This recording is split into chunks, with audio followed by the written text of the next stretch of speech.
White page academy ఈరోజు current అఫైర్స్లో భాగంగా మన ఫస్ట్ టాపిక్ ఇప్పుడు చూద్దాం. ఈరోజు మన ఫస్ట్ టాపిక్ నికోస్ డాన్. ఇతను ఏ దేశానికి అధ్యక్షుడిగా నియమితులయ్యారంటే Romania. Next topic New Development Bank ఎన్డీబీలో సభ్యత్వం పొందిన దేశం ఏది అంటే అల్జీరియా. నెక్స్ట్ టాపిక్ నీతి ఆయోగ్ 10వ పాలక మండలి సమావేశానికి అధ్యక్షత వహించిన వారు ఎవరు అంటే నరేంద్ర మోడీ. ఈ నీతి ఆయోగ్ 10వ పాలక మండలి సమావేశం ఎక్కడ జరిగిందంటే న్యూఢిల్లీలో. 10వ గవర్నింగ్ కౌన్సిల్ మీటింగ్ యొక్క థీమ్ ఏమిటంటే వికసిత్ రాజ్య for Viksit Bharat 2047. Next topic అంతర్జాతీయ ప్రసూతి ఫిస్టుల అంతం దినోత్సవం 2025. దీని యొక్క థీమ్ ఏమిటి, దీనిని ఏ రోజున జరుపుకుంటామో ఇప్పుడు చూద్దాం. అంతర్జాతీయ ప్రసూతి ఫిస్టుల అంతం దినోత్సవాన్ని ప్రతి సంవత్సరం మే 23న నిర్వహించుకుంటాం. 2025లో దీని యొక్క థీమ్ ఏమిటంటే her health her right shaping a future without fistula. Next topic శాంతికాల శౌర్య పురస్కారం. ఈ శాంతికాల శౌర్య పురస్కారం ఏంటి, దీనిని ఎందులో భాగంగా ఇస్తారు, దీనిని ఎవరు ప్రదానం చేశారు, ఎక్కడ ప్రదానం చేశారు, ఇది ఎందుకు వార్తల్లోకి వచ్చిందో ఇప్పుడు చూద్దాం. శాంతికాల శౌర్య పురస్కారాన్ని ప్రదానం చేసిన వారు ఎవరు అంటే ద్రౌపది ముర్ము. ఎక్కడ ఈ అవార్డు ప్రదానోత్సవం జరిగిందంటే న్యూఢిల్లీలోని రాష్ట్రపతి భవన్లో.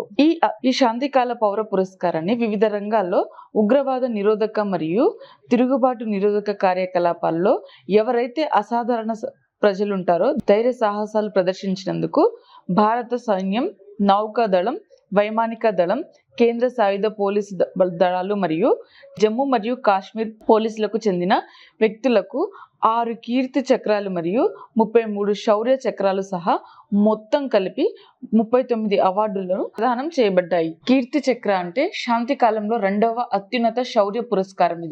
ఇది యుద్ధ భూమికి దూరంగా ప్రదర్శించిన స్పష్టమైన శౌర్యానికి గాను ఈ అవార్డును ప్రదానం చేస్తారు. శౌర్య చక్రం అంటే శాంతి కాలంలో 3వ అత్యున్నత శౌర్య పురస్కారం.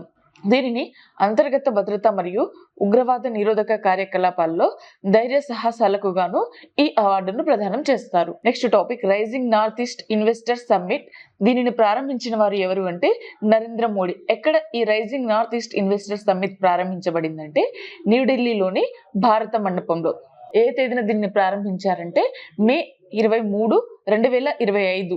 The Diary of a Cricketer's Wife జ్ఞాపకార్థంగా ఈ పుస్తకాన్ని విడుదల చేసిన వారు ఎవరు అంటే Pooja Pujara.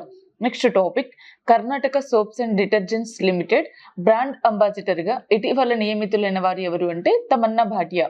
Next topic Nagarhole tiger reserve. ఇది ఏ రాష్ట్రంలో ఉందంటే కర్ణాటక. ఇది ఎందుకు ఇప్పుడు ప్రత్యేకంగా వార్తల్లోకి వచ్చిందంటే నాగర్హోలే టైగర్ రిజర్వ్ లోని 52 జను కురుబ గిరిజన కుటుంబాలు అటవీ హక్కుల చట్టం కింద భూమి హక్కులను క్లెయిమ్ చేస్తూ ఒక బోర్డును ఏర్పాటు చేశారు. ఇది కర్ణాటకలో ముఖ్యంగా మైసూర్ మరియు కొడగు జిల్లాల్లో ఈ నాగర్హోల్ టైగర్ రిజర్వ్ ఉంది.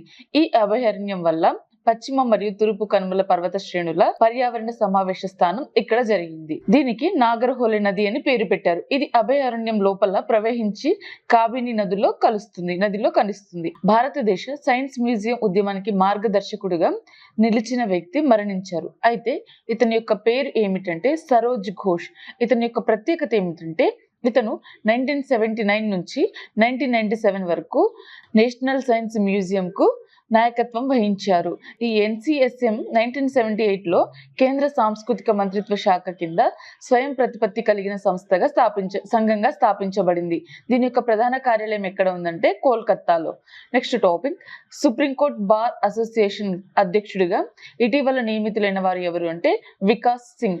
నెక్స్ట్ టాపిక్ యూరోపా లీగ్ 2025 ఈ టైటిల్ ని గెలుచుకున్న వారు ఎవరు అంటే టోటెన్హామ్.